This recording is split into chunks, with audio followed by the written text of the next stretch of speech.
Good afternoon, Vinyl community. How you doing today? Oh, what's the date today? It's Tuesday, September 17th. Another gorgeous day. I'm going to keep repeating that because I think if I'm doing videos all week, it looks as though it's going to be gorgeous all week. So I'm pleased about that. Yeah, again, just getting back into the swing of things. And I wanted to do something a little different today. Oh, by the way, first of all, I got to back up. I need to thank Brian over at Embryonic Robot. And what a great shout out he gave me today. I think it was today's video. That was really nice and unexpected. So thanks a million, Brian. Much appreciated as I get this thing back up and running. And, hopefully a few more people subscribe. And Brian has already hit, what did he have, 1,000 subscribers now? That's just fantastic. So thanks for that, Brian. Fellow Torontonian, got a great channel, eclectic taste in music, great collector. And his collection, as you can see, if you ever watch his videos, just a monster collection of vinyl behind him. Anyway, I do appreciate that very much. So I wanted to do something a little different today, just because I normally completely focus on vinyl records, which is what I'm a main collector of. But we all were CD collectors as well at one time, and cassette collectors as well. And for whatever reason, I've been picking up CDs and cassettes lately. I don't know what it is. I'll go into a store and start finding through all the vintage bins and looking through the new stuff in terms of vinyl. And if I see a CD that catches my eye or a cassette tape, but most of the time I'll pick it up. But most of the time I'm finding these things at a vintage place. It's a place called Value Village. It's a thrift shop in Toronto. There's multiple locations all over the place. And I don't have any luck in there with vinyl. I don't really, I know that Mike over at TCAT seems to find gems at places like Value Village. I've never found anything myself, but I see his stuff and I'm blown away by what he has found. So maybe I'm just not there on the right day, or I don't go often enough. That's probably really what it is. But everything I'm about to show you, I found at this thrift place called Value Village. And, they're $2 each. So how can I go wrong? And if it's in great shape and I don't have it on vinyl, I'm going to pick it up. So I thought I'd start first with three different cassette tapes that I picked up. So this is Keb Mo, great blues guitarist, great blues man. This was his second record technically, but a lot of people kind of think of it as his first because his first one was under his real name, Kevin Moore. There we go, Keb Mo. His first record, and it was about 14 years earlier. It was released in 1980, and this record was released in 1994. So many people can really consider this his first foray into consider this his there's the cassette tape there. Consider this his first real record, or his debut. So anyway, I like Keb Mo. Give him a listen if you haven't heard of him. Great blues man, great artist, and I like this record. This is a great one. I'm glad I found it. I have replaced the cassette cover, because when you find these things in these thrift stores, especially cassette covers and CD covers, they can be pretty beaten up. So I've replaced it. It looks great. So that's the first cassette tape. Where's the second one? Oh, here it is. Oh, yeah, this is kind of cool. For those of you who dig this band, Love and Rockets, Sweet F.A., Love and Rockets. Of course, Love and Rockets was Daniel Ash and the boys from Bajas. Daniel Ash, guitar and vocals, David J on bass, and Kevin Haskins on drums.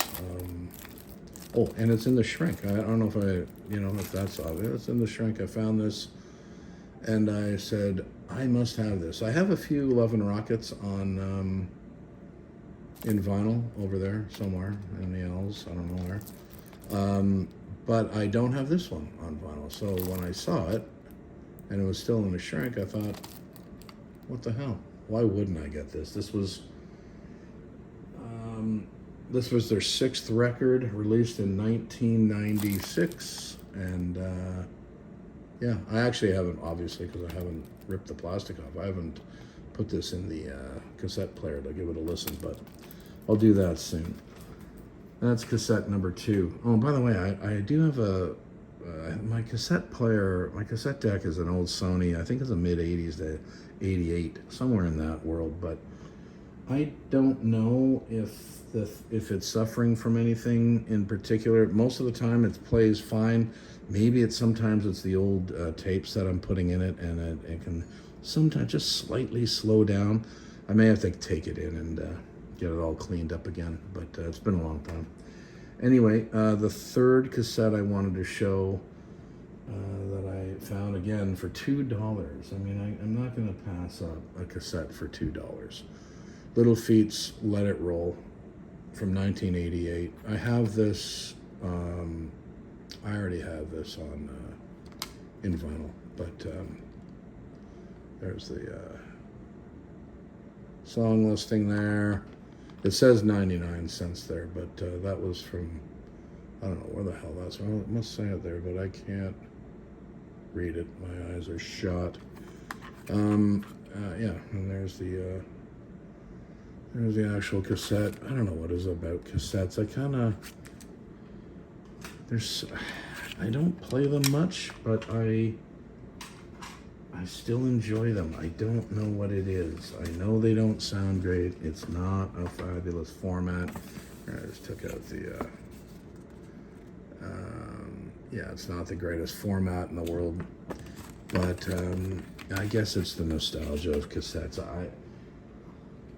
Believe me, my wife can't figure it out.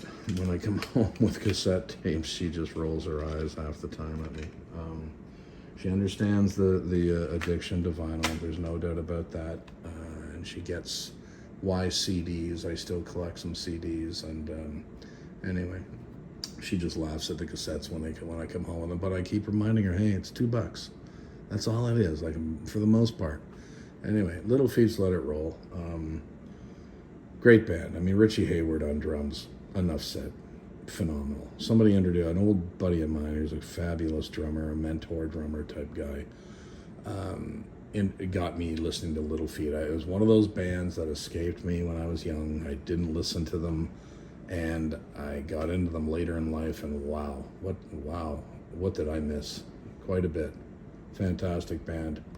Great record.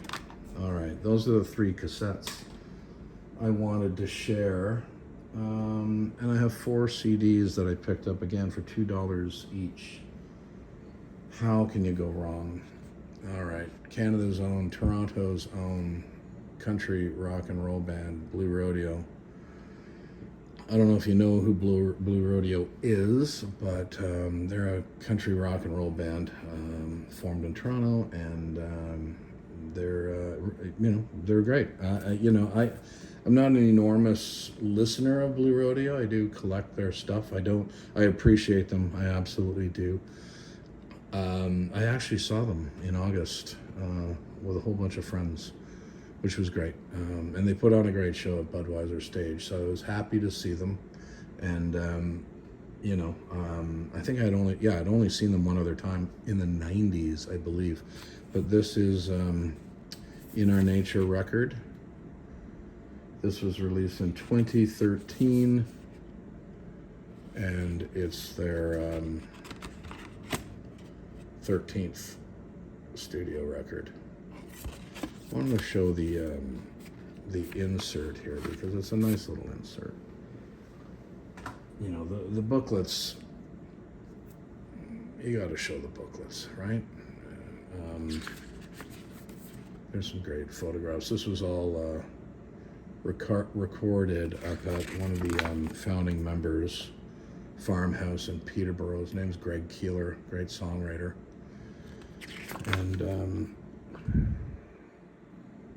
this was all, recorded just north of Toronto in Peterborough. Oh, that's funny, a little shot. I never, upside down stool made in Cooksville, Ontario. So, yeah, Blue Rodeo. Oh, I like that. Little living room vinyl there. That actually looks a little bit like my receiver. I have a Pioneer SX 980 that I put my stereo through. I'm in the market for a new amp. I definitely need to do that. But oh, look at them all at dinner there, enjoying a nice meal after a hard day's work in the studio. And yeah, so there we are. Blue Rodeo, 13th record. And released in 2013. Okay. Next is a CD I found, again, a couple of bucks. I Love Supreme, live in Seattle, John Coltrane. How somebody threw this away, I'll never know. This was, I'll take it out of the, it has its own plastic sleeve here that I will take it out of. There. Live in Seattle, so originally recorded in 1965. And this was only released in just a few years ago, in 2021. What a great shot of the man. Yeah, this is a great package. I'm glad I found this. What are Coltrane tenor sax, McCoy Tyner, the great McCoy Tyner on piano, Jimmy Garrison bass, Elvin Jones, one of my favorites, jazz drummers, Pharoah Sanders on tenor sax, Carlos Ward alto sax, Don Raphael Garrett on bass. Phenomenal. There's the Impulse label on the CD. I do love that. And I don't know if there's many in the booklet. I don't know if there's many photographs. I don't think. It is mainly print about the record itself and the evening of. So no, but a little bit here and there.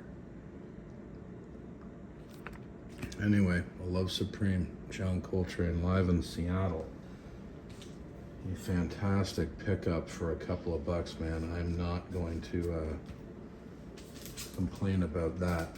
Now, I'm gonna have to, pardon me, give this a little preamble.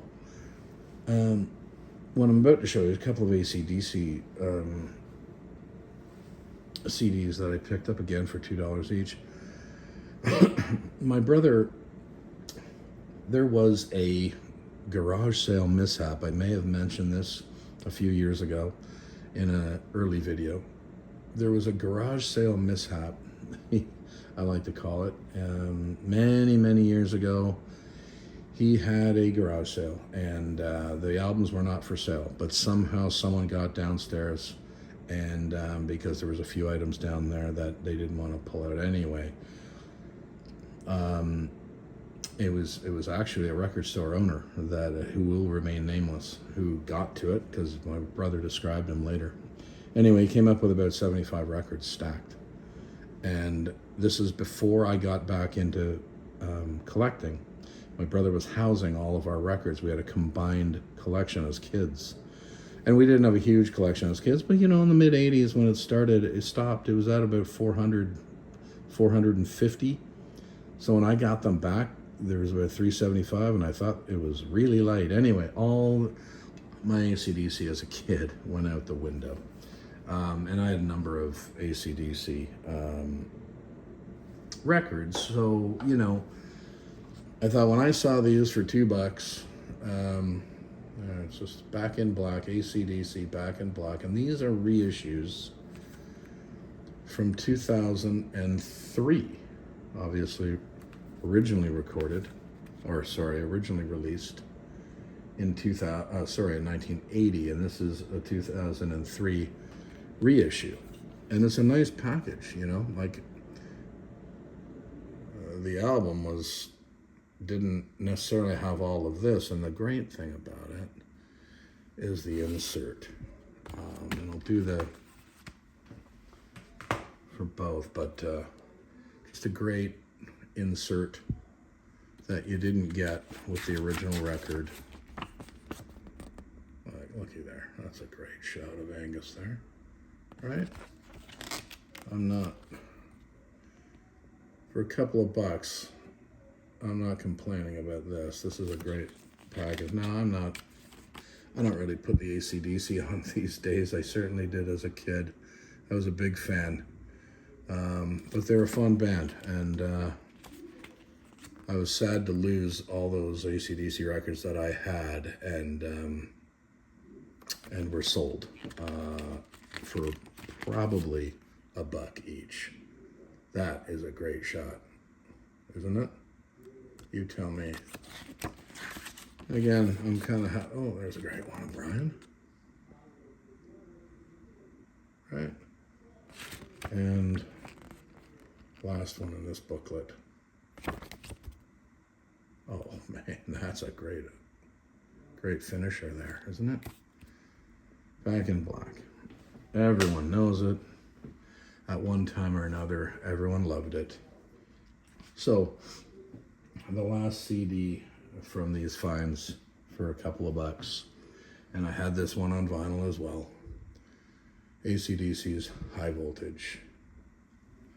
Again, this was originally released in 1976, and this is the 2003 reissue.